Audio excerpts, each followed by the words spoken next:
Well, good afternoon, everyone. Welcome to our panel on inclusive research is better research. I almost feel like when I was given this title, I had to challenge it as a researcher. So many of you will undertake research as a part of your role. It could be sending surveys to customers, it could be HR and employees. Perhaps you interview people on products and services or conduct usability testing and observe users as they go through products and services to check the accessibility and how they meet users' needs. But are you including disabled people in your research? Are you aware of how many people you might be potentially excluding from the design of your research? And what makes inclusive research better research? And how can we build or start to build a more inclusive practice? So my name's Ashley. I'm an accessibility consultant at AbilityNet. And I specialize in inclusive user research, working with a wide range of clients to improve their research practices and ultimately to deliver better products and services. And I'm joined by this fantastic panel today to have a conversation around inclusive research. So, Ioana, would you like to introduce yourself? Hi, folks. I'm Ioana. I'm part of the Microsoft team. I work on accessibility and AI. I am a white woman who has been in the tech industry for 14 years now, so that kind of tells you my age as well. And I'm originally from Romania. Hi, everyone. My name is Yasmin Keats, and I'm the Executive Director of Open Style Lab. Open Style Lab is a non-profit that aims to educate the next generation of designers and re-educate in design teams on how to do inclusive design and research. So we bring educators, designers, researchers, engineers, occupational therapists together to look with the community, how do we approach design and inclusive design. Hi, everyone. I'm Melnikova. I'm a founder and the CEO of Cosmic Velocity. We're a design consultancy specializing in inclusive research, product design, and training companies to be better at those two things. Finally, me. Hello, everyone. My name is Chris Bailey. I am one of the senior accessibility managers in the accessibility team here at HSBC. So you've probably heard from many of my colleagues already over the past few days. I'm a white male in my early 40s in the banker's uniform of a blue suit. Thank you, everyone. So let's jump in, I think. What evidence is there that inclusive research leads to better research or results? And I will start with yourself. Sure. Well, I kind of have to tell you a story in order to kind of get to the data part. And as a data person, I love stories and data equally. One of the work streams that we have been having in the last year has very much to do with AI. I know, shocking, the buzzword of the year. And we were looking at AI systems and ensuring that the output is inclusive of people with disabilities. And it uses terminology that is not ableist, is not going against the depiction that we want to have in the disability community. And I'm not a researcher. I'm prefacing that, but it became very clear from the get-go that the place to start is our research team. And we're lucky enough to have fantastic linguists and to have people who are very deep into the ethics. And we realized in order to understand how the output goes, we have to understand what goes in it and start with whatever you want to call it, a lexicon of vocabulary or whatever it is of terminology that depicts disability in an inclusive way, in an ableist way, in a negative way, in order to understand what is the difference between those terms and how do they exist in the output. So we worked with researchers, but equally important, we worked with the community because this was not something we can say, this is good, this is bad. We needed to ensure that the community has a say in terms of how are we talking about disability? What is inclusive? What is ableist? So we started with that and had the foundation of terminology that we ensure that this is how it's supposed to be and this is how it's not supposed to be. And at the end of the process, through many details that I won't go into in terms of mitigations, the if you take, let's say, 100 queries, and out of those, how much was the output in terms of like things that were missed, we managed to reduce that by 3x in terms of how it was and improving and what it meant. So for me, and how do we know, or the data? Well, it's very clear. It's there or it's not there. And that decrease and that research bit absolutely played a part into it. Thank you, Ioana. When you said you missed, was it 3 things? 3x. 3x. So 3x. reducing it by 3 times. When you say missed things, what things do you mean? So sorry, say that again. You said missed things. Missed. So what I was referring to, if you do nothing in terms of your AI system, right, and you absolutely mitigate nothing, you're going to have output that has misrepresentation. By about 3 times the amount. Yes. That's pretty huge. Thank you for clarifying that. Of course. Yasmin. Yeah. I think what I've heard a lot today is how much everyone cares about this subject who works in it, and how much it motivates you and becomes part of your life. It's not just a job, it becomes a lifestyle. I think someone said that. And I think, with our research, we've been doing this for 10 years. We started out of MIT Age Lab, really thinking about how do we rethink how multidisciplinary teams come together, work together, and understand each other on an equal footing, not bringing people with disabilities for an hour here, an hour there, but really having that conversation and making it part of your work process. And we did a lot of work, especially we run this summer program, which is over 8 weeks, where we bring OTs, engineers, designers, people with disabilities together to design things that are functional, but with a focus on beauty, style, and we make it joyful, we make it fun. And we look a lot around the relationship buildings within these teams and across these teams to help have more difficult conversations. We leave, especially when we work with companies around, getting people to feel comfortable about this area. We do a lot of work in, we've heard it a lot in the last few days, getting people to feel comfortable with talking about disability. Just, saying you're going to get it wrong, and that's all right, as long as you continue to learn. And changing the mindset, inclusive research and design isn't about this is the tick list that you need to do. It's around changing your whole ethos in how you approach a process. So it's creating systems of feedback. So within your team, learning that this is something that is going to be evolved over time. It's co-creating each of the processes with every individual that's going to come through.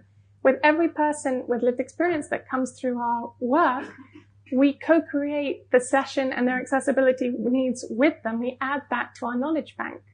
And then on top of that, we leave a lot of room for relationship building. Because I think, as all of you know, once you have entered this subject, you can't unsee it. And that also comes with amazing friendships, which I think a lot of you have felt today as well. There's been a lot of questions, how do we inspire people within our organizations to get on board?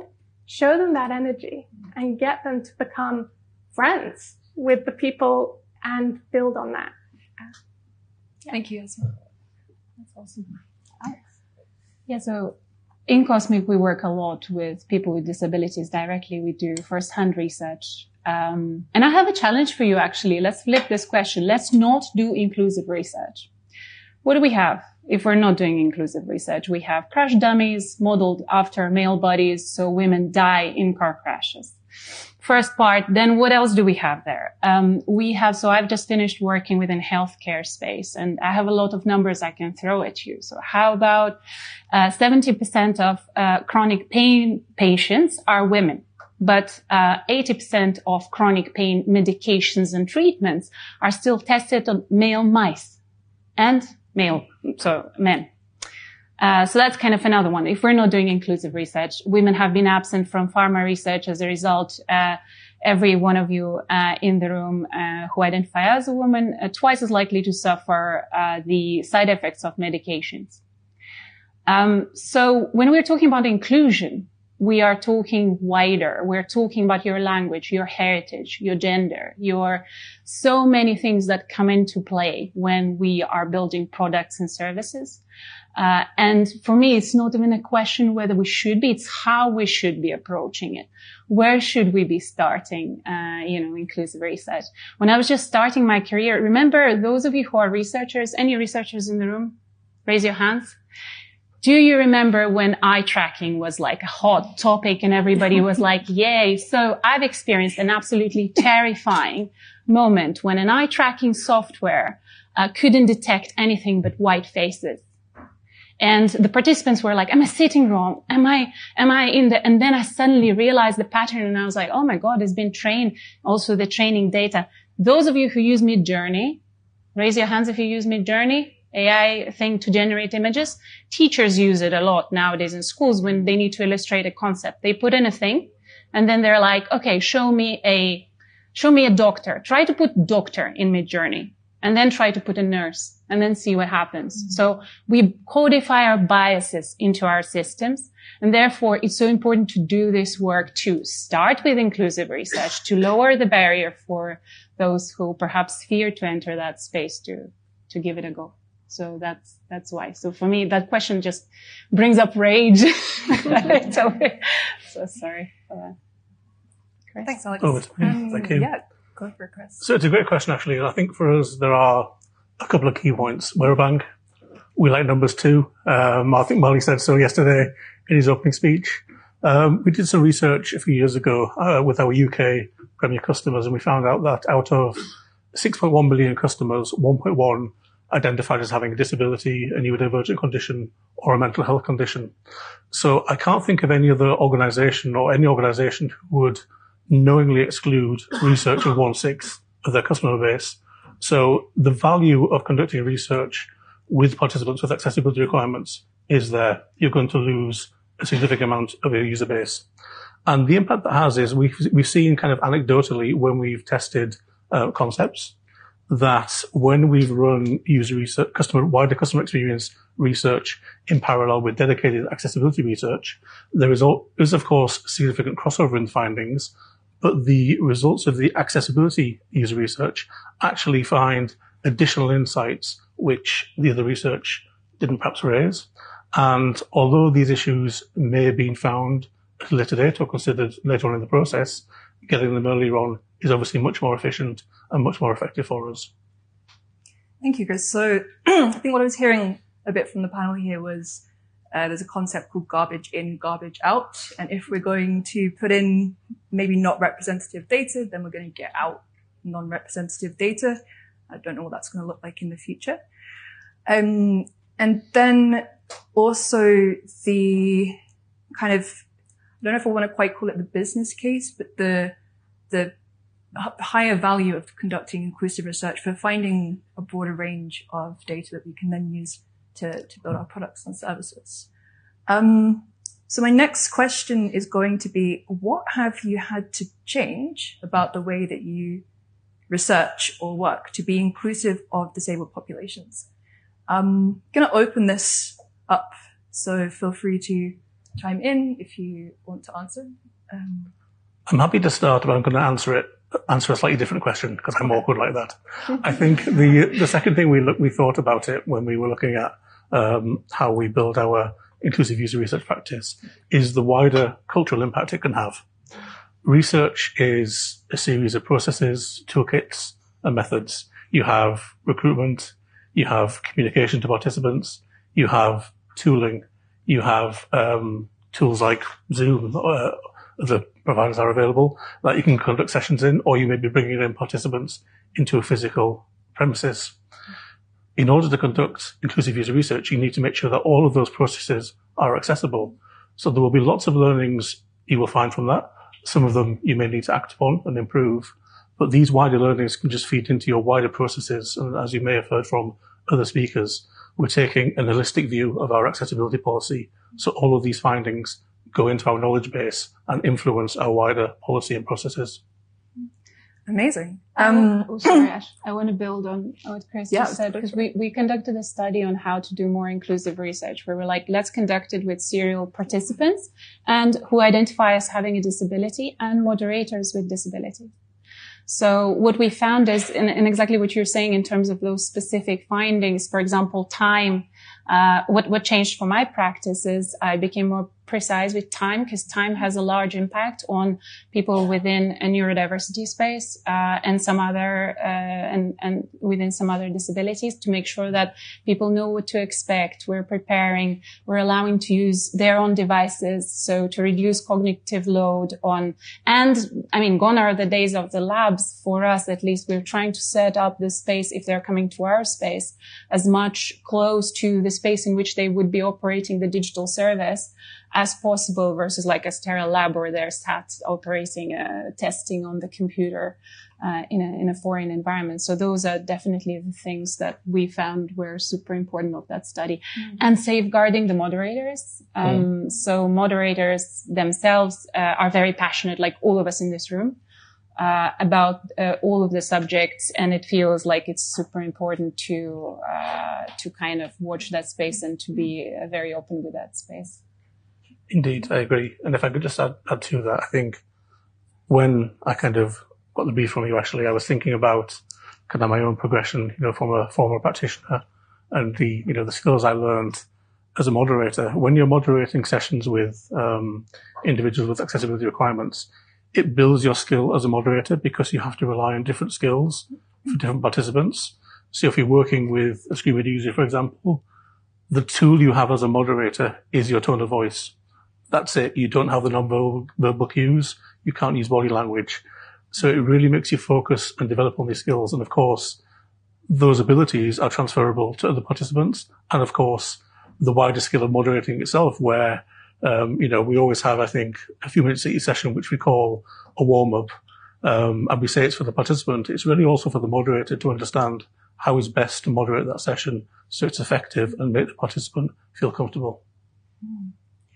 So some of the things I was hearing there was there's a level of skill and confidence that comes as a wider impact on being able to adapt research depending on someone's access needs, building probably more empathy with a wider amount of people, which is also going to evoke cultural change. I think it's impossible to not, if you're observing, building those relationships.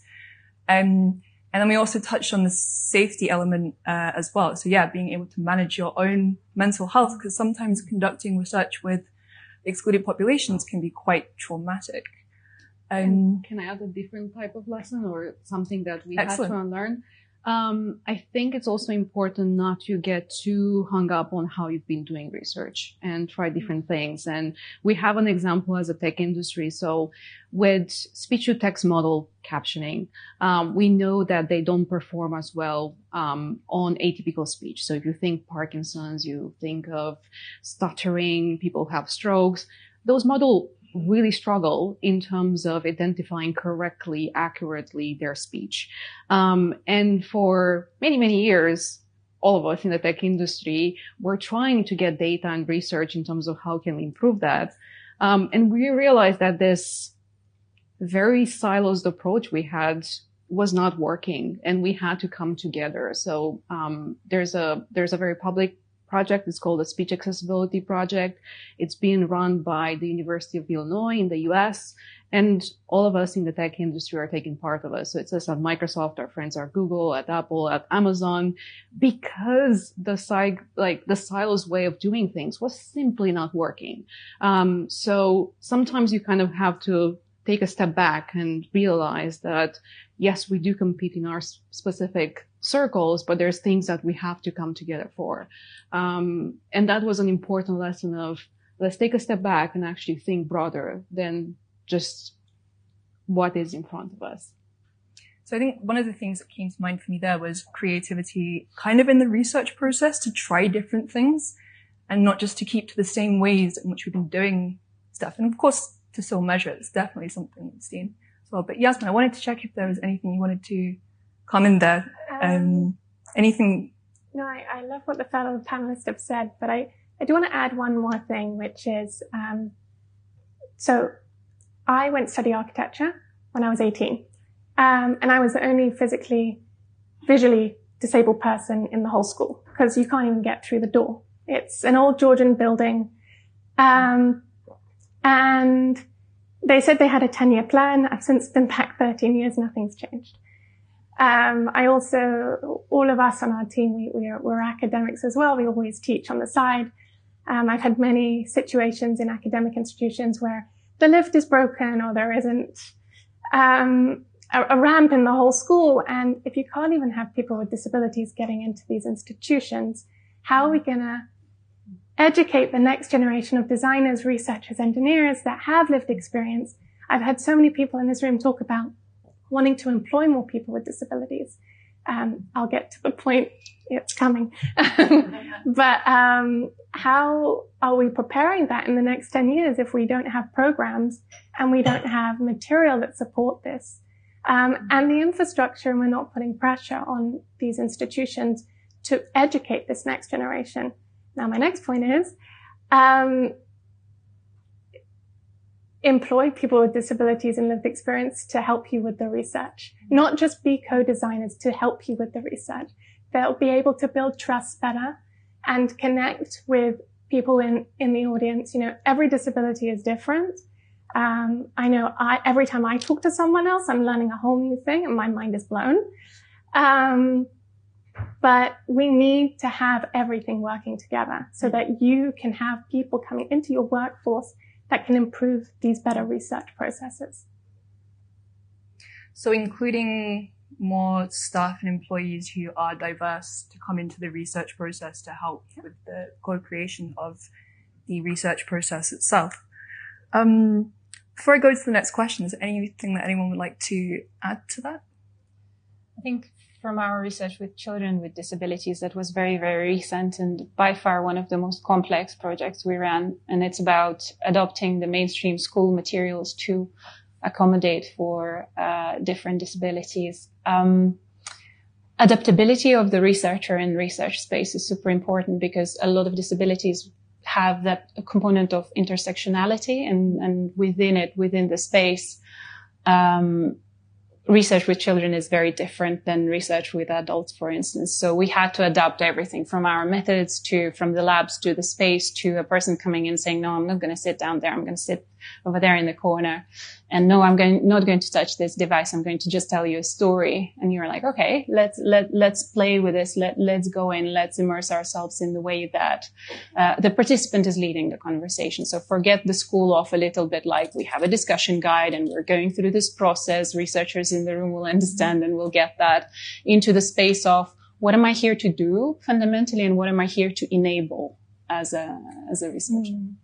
So that's the important point, I would say. So taking a step back and allowing participants more agency in the co-creation part. The co-creation sessions as well. Super important. So one question that's coming for me is how do we build these skills within our organization or having conversations, building up the ability to be adaptive?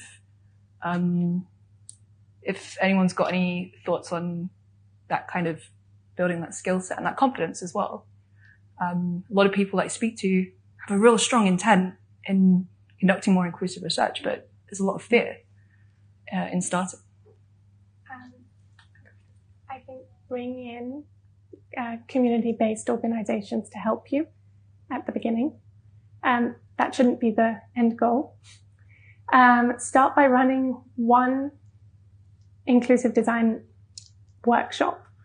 You see, it's infectious once you start and once you see you can't stop and make that touch point joyful, fun, creative, that people leave there feeling part of it and excited. I think we don't talk about that enough in our work. That, this is an opportunity, when we were a course in Parsons, we were the sexy, fun course because we looked at innovation, we looked at material engineering. We didn't look at this from a place of just regulation. We looked at it from a place of innovation. So have that first touch point, creative and enjoyable. And then you'll see it spread, then build on that. And you'll see it spread from different departments and bring people from any other multidisciplinary department. Bring your admin, bring your HR, bring your any head of department, even just to sit on a user testing session or an inclusive design session, and you'll watch it spread, and you'll have more allies. Amazing. Yeah, conducting research, I think, is such a good way of connecting with these communities and bringing that in to the organization. Does anyone want to add? Yeah. To So through the experience of working with our own research group, bring your expertise. A lot of people in this room are accessibility experts. You understand disability. Don't be afraid to bring that expertise. From my experience with working with research, they're curious. They want to learn. So think of where you have opportunities to partner with them and really lead by example, because oftentimes you are creating that first level of awareness, knowledge. You're expanding it through partnerships internally, externally. So be those advocates in those research groups, because you will find your people. You will find that tribe that is very interested in doing more. Secondly, experiment. This is the fun of research, right? You allow for experimentation. Think of where do we install practices that allow for that level of experimentation and make it fun. We have an inclusive tech lab where people can go and experiment and try things. It's part of that joy. It's part of that fun. And three, celebrate. And I think this is something that we sometimes forget to do. You have those amazing examples of it's starting somewhere. Make those front and center in terms of celebrate that as a company. There's nothing that says more of this matters than having leaders, teams celebrate those successes. And it doesn't have to always work. It can just be, we celebrated that we tried this and we learned from it. It might not be perfect, but what an amazing lesson did we have. And I think the more that we show up and talk about those things and make it clear that they matter, the more that you instill that knowledge in other groups and research groups that this matters. It's being talked about. I would just echo that. I think be flexible, be brave, and also recognize that, although research is a science, I started in academia, a lot of research fails. And that's not to say that the whole project will fail, but there may be a session or two that doesn't go as expected. It's just making sure that you learn from that and feed back into the process so you're constantly evolving. Amazing. I want to Thomas Edison comes to mind now. Haven't failed 1,000 times, found 1,000 ways it didn't work. Go for Alex. Thanks, Chris. I was going to say, we were talking about joy, co-creation, big things, but actually, to me, with my business hat on, it sounds like quite a lot of investment. And I'm like, well, I want to counter that. It should be like brushing teeth in the morning. We should just be like, what can I do today so I don't know. My studio at the moment runs a lot of research projects. I know that by default, at least 30% of participants in that research identify as having a disability. That's a rule we implemented. Clients come to us. They don't ask for us. They're like, can you do research on X, Y, and Z? We're like, sure, that's a default. That's just something we installed because we believe in it and it's going to the 50%.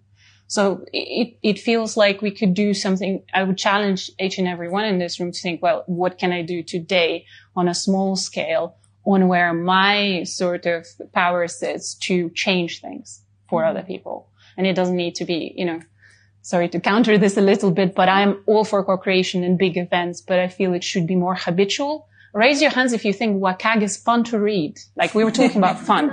Yes, okay, good. What about the new Accessibility Act? Like it's even a tech, you're like, oh my God, I need to do a lot of work. And then you're like, how can I make the easy thing, the good thing, habitual thing? That's how we can change behavior bit by bit. So that's, So I think that comes to me, like what challenges in terms of building an inclusive practice have you experienced? So bringing 30% of people could be business as usual, but it's still not happening. And wondering if anyone might have any. I think one of the issues we have is also positioning, right? Because accessibility is often positioned as this social good activity. And I really want to challenge that.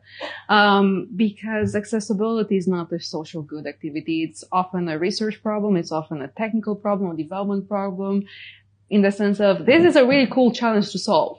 And people in those rooms who are developing technology are interested in the hard technical problems to solve. They're there because that's what drives them.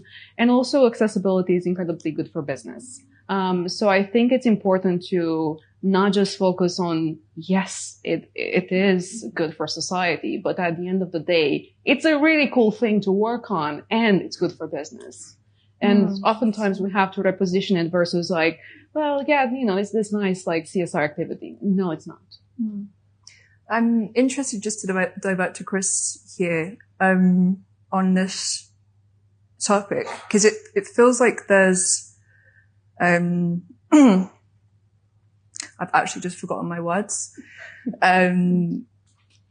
Yeah. Does anyone want to comment on that one? I think perhaps the bit I didn't finish from before is we talked about the process, but we forget the output, and the output is really important because the output itself is giving visibility to teams who may not be familiar with accessibility. That visibility starts to build confidence and being comfortable, and that then perhaps piques their interest, makes them want to learn more, most importantly, perhaps makes them want to engage more directly with people with accessibility requirements. So getting exposure to the results of the research, sending over video highlights of the sessions, can all help breed familiarity and confidence of people. Interesting. So it sounds like it could be like a motivational carrot that needs to happen, which I think that was the point I was picking up from yours. And then sometimes I feel like I see lots of really motivated people, and there's still maybe something blocking them from starting, or maybe with their confidence, but maybe it's just that starting of practice, and getting involved in sessions and watching video highlight reels as well to start to see it's not that scary. And leadership buy-in and having an executive sponsor who's saying this matters, and they reinforce that message also matters a great deal, because you can have all the motivated researchers, if their business priorities are constantly changing and their leadership is sending a different signal that this is not being rewarded, it's not going to happen. So having that executive buy-in is absolutely crucial, besides the interest from the research group. Amazing. So we've got 1 minute left. I'm wondering, Alex and Yasmin, if there's anything that you'd like to just add to that. Oh gosh, I think the main reason a lot of companies are not doing it is fear. It's a charged space. Everybody's worried to say the wrong thing, to say the thing wrong. But that fear shouldn't be greater than the fear of doing the wrong thing, which is not doing inclusive research, not doing inclusive design, building software that doesn't work for a lot of people. So I feel that it's very, very important to open that space and to start trying in there, and with training and with direct exposure. So not simulation, not like how would it feel like if I were to have this thing. No, directly speaking with people who have a lived experience, seeing how they interact with software, asking very uncomfortable questions. I haven't found the better way than to ask a person, are you okay with me to use this language? How are you feeling in this space? Is there anything I can change? So as a practicing researcher, I would say, it's like go and try it and be wrong, and then grow that muscle of like, this didn't work, and this might work with a different person with a different set of needs. It's trying and training, really. It's like doing nothing is going to have a way worse outcome than trying something. It's a really great message. Yasmin. Sorry, Mark, still 30 seconds.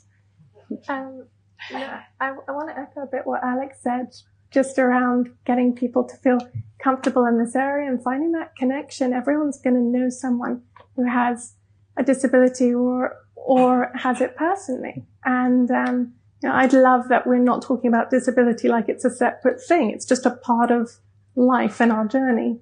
I also loved what Shani, and for anyone who wasn't here yesterday, to echo, so just start, at least following someone lived experience on Instagram. Like, you can get so much insights by just that. I agree. I try to stay away from simulation. Any chance you can get to just interact or witness someone's lived experience, that's one small thing that you can do today, whether it's sharing a story or giving, content to read, and just starting that conversation, or asking everyone, how do you like to be addressed? Thanks, Yasmin. So yeah, I think the final message that surfaces there for me is go for it. Just start. It's going to be terrifying, but we need to make progress. We can experiment. There's a wider impact of cultural change. We can look at co-creation of process and also really just getting and listening to people's lived experience and bringing those into the research process as well. And just speak to people. We're not scary, I promise. A lot of us want to help you with your products and services. So, and laugh. And laugh. Absolutely. Cool. Thank you, everyone.